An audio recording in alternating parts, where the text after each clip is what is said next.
Berikut ialah contoh-contoh ikan yang bahaya kepada ekosistem Malaysia. Ikan keli Amazon. Ikan keli Amazon ini berasal dari lembah Amazon. Dibawa masuk ke Malaysia untuk tujuan ikan hiasan. Warna badannya yang sangat cantik dan saiznya mampu membesar sepanjang 1 meter.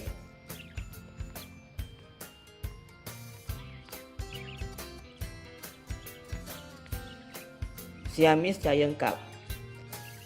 Siamese Giant Carp atau lebih dikenali sebagai ikan kap siam merupakan salah satu ikan kap yang terbesar di dunia. Habitat asal dia ialah di Sungai Mekong dan dibawa masuk ke Malaysia sebagai ikan aquaculture dan ikan kolam pancing.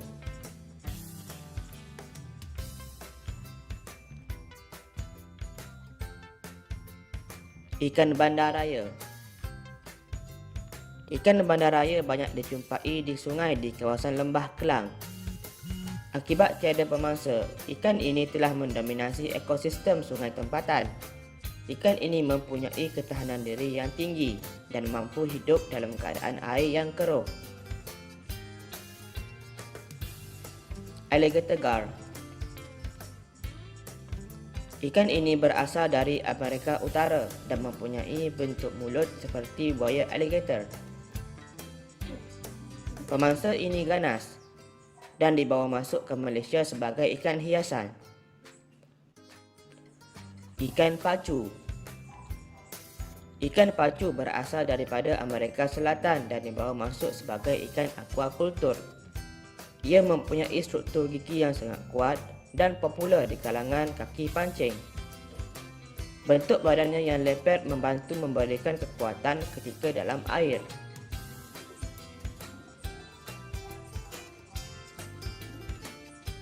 Ikan rohu. Ikan rohu merupakan spesies ikan yang dibawa masuk ke Malaysia untuk tujuan aquaculture. Sekali tengok badannya mempunyai rupa seperti ikan jelawat. Ikan rohu popular di Malaysia dan mendapat permintaan yang tinggi daripada warga asing yang menetap di sini. Ikan piranha. Ikan piranha merupakan ikan natif di Amazon. Walaupun tidak popular di Malaysia, ikan ini sebenarnya antara spesies ikan yang diharamkan masuk ke Malaysia. Ikan piranha terkenal dengan sikapnya yang ganas dan mempunyai gigi yang tajam. Common carp. Common carp merupakan ikan carp yang natif kepada ekosistem air tawar di Eropah. Dalam beberapa negara di Eropah, ikan common carp ini diburu dan ditangkap untuk tujuan makanan.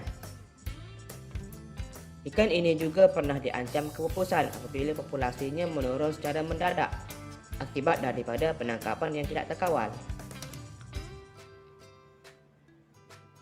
Walaupun begitu, untuk di negara-negara lain, kemasukan ikan common carp ini boleh mengganggu ekosistem tempatan.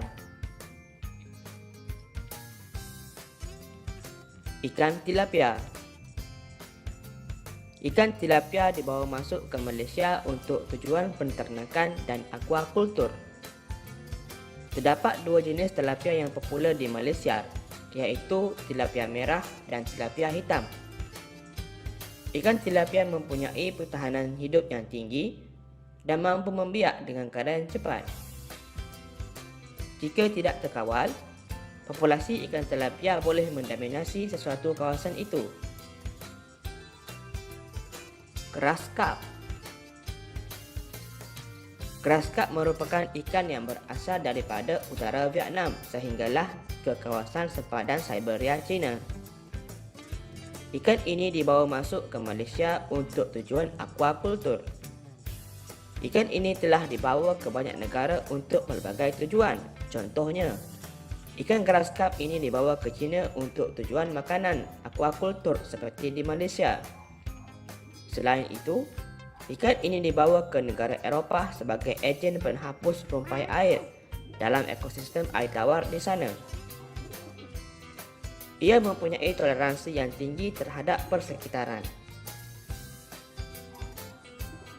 Ikan emas. Ikan emas merupakan ikan yang cantik dan berwarna keemasan. Ianya berasal daripada beberapa negara di dunia seperti daripada Jepun dan juga China. Ikan emas dibawa masuk ke banyak negara termasuklah Malaysia sebagai ikan akuarium dan ikan perhiasan.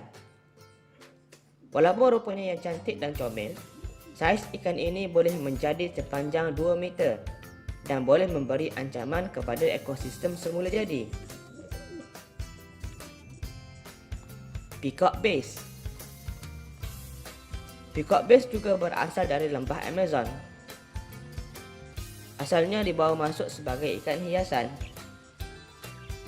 Ianya dikenali sebagai ikan pemangsa yang sangat ganas.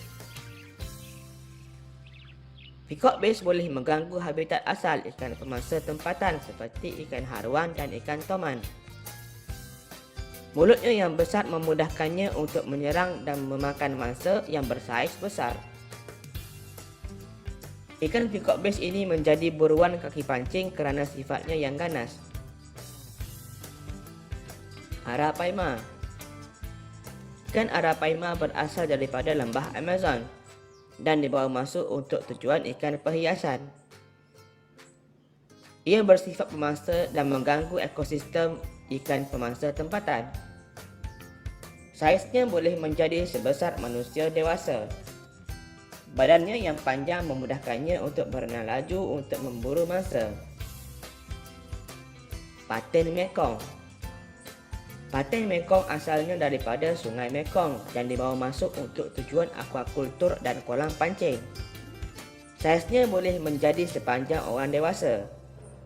Di tempat asalnya, patin Mekong merupakan sumber protein yang utama dan juga merupakan salah satu ikan popular yang ditangkap oleh nelayan sungai. Ikan karak. Ikan karak merupakan salah satu ikan yang berasal daripada keluarga ikan karp. Spesies ini dibawa masuk ke Malaysia untuk tujuan akuakultur. Kebanyakan ikan karak di Malaysia adalah yang berasal daripada negara India dan dibawa masuk ke sini pada awal tahun 60-an.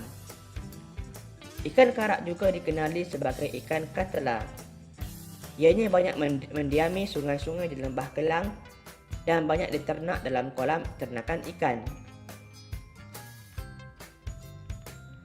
Asian Red-tailed Catfish. Bentuk badannya mempunyai persamaan dengan Amazon Red-tailed Catfish. Walaupun hanya bahagian ekor sahaja yang jelas kemerahan berbanding daripada badannya yang lain. Ikan ini telah banyak dijumpai dalam sungai tempatan, terutamanya di negeri Pahang. Ianya juga dikenali sebagai ikan baung ekor merah dan saiznya boleh mencecah sepanjang 4 hingga 5 kaki. Ikan tongsan. Ikan tongsan merupakan salah satu subspesies dalam keluarga ikan karp. Ikan tongsan juga dikenali sebagai ikan karp kepala besar. Bentuk kepalanya menyerupai bentuk kepala ikan patin dan matanya sedikit ke bawah pada bahagian kepalanya. Ikan tongsan ini mampu membesar sehingga sepanjang 4 hingga 5 kaki dan seberat 50 kg. Ikan tongsan banyak dibela dalam kolam untuk tujuan ternakan ataupun sukan memancing. Keli Afrika.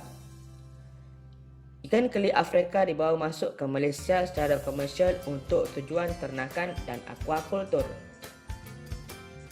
Hal ini kerana tumbuhsarannya sangat cepat dan saiznya mampu mencapai saiz keli mega. Ada di antara keli Afrika ini yang bersaiz sebesar orang dewasa. Keli Afrika juga banyak mendominasi sungai-sungai di Lembah Kelang. Semoga bermanfaat. Sila like, subscribe dan share. Terima kasih.